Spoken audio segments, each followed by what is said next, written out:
ಈ ಅಕ್ಕಿ ಹಪ್ಪಳ ಮಾಡ್ಕೊಳ್ಳೋದಕ್ಕೆ ನೀವು ಅಕ್ಕಿನ ರುಬ್ಬಬೇಕಾಗಿಲ್ಲ ಅಥವಾ ಮಿಲ್ ಮಾಡಿಸ್ಬೇಕಾಗಿಲ್ಲ. ಅಕ್ಕಿಯಿಂದನೇ ಈ ಹಪ್ಪಳನ ಮಾಡ್ಕೊಳ್ಬೋದು. ಅದು ಗರಿ ಗರಿಯಾಗಿ ಹಪ್ಪಳ ಮಾಡ್ಕೊಳ್ಬೋದು. ತುಂಬಾ ಸುಲಭವಾಗಿ ಮಾಡ್ಕೊಳ್ಬೋದು.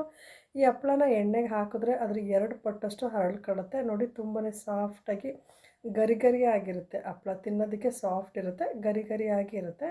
ಈ ಹಪ್ಪಳ ಮಾಡ್ಕೊಳ್ಳೋದಕ್ಕೆ 1 ಬಟ್ಲಷ್ಟು ಅಕ್ಕಿ ತೊಗೊಂಡಿದ್ದೀನಿ. ಅಂದರೆ 1 ಗ್ಲಾಸಷ್ಟು ಅಕ್ಕಿ ತೊಗೊಂಡಿದ್ದೀನಿ. ಒಂದು 1/4 ಭಾಗದಷ್ಟು ಸೀಮೆ ಅಕ್ಕಿ ಅಂದರೆ ಸಬ್ಬಕ್ಕಿ ತೊಗೊಂಡಿದ್ದೀನಿ. ಒಂದು 1/4 ಭಾಗದಷ್ಟು ಉದ್ದಿನಬೇಳೆ ತೊಗೊಂಡಿದ್ದೀನಿ.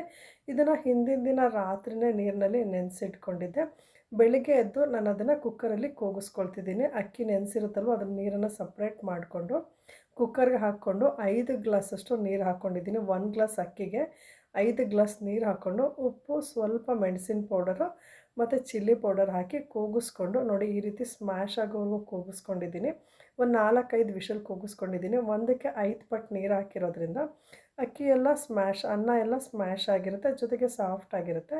ಹಪ್ಪಳ ಮಾಡೋವಂತಹ ಮಿಷಿನ್ ಇರುತ್ತಲ್ವ ಅದರಲ್ಲಿ ಸ್ವಲ್ಪ ಪ್ಲಾಸ್ಟಿಕ್ ಪೇಪರ್ಗೆ ಕವರ್ಗೆ ನೀವು ಎಣ್ಣೆನ ಹಾಕ್ಕೊಂಡು ಹಿಟ್ಟನ್ನು ತೊಗೊಂಡು ಈ ರೀತಿ ಪ್ರೆಸ್ ಮಾಡಿಕೊಂಡು ಬಿಸಿಲಿನಲ್ಲಿ ಒಂದು 2-3 ದಿನ ಚೆನ್ನಾಗಿ ಒಣಗಿಸ್ಕೊಂಡ್ರೆ ಈ ರೀತಿ ಹಪ್ಪಳ ರೆಡಿ ಆಗುತ್ತೆ.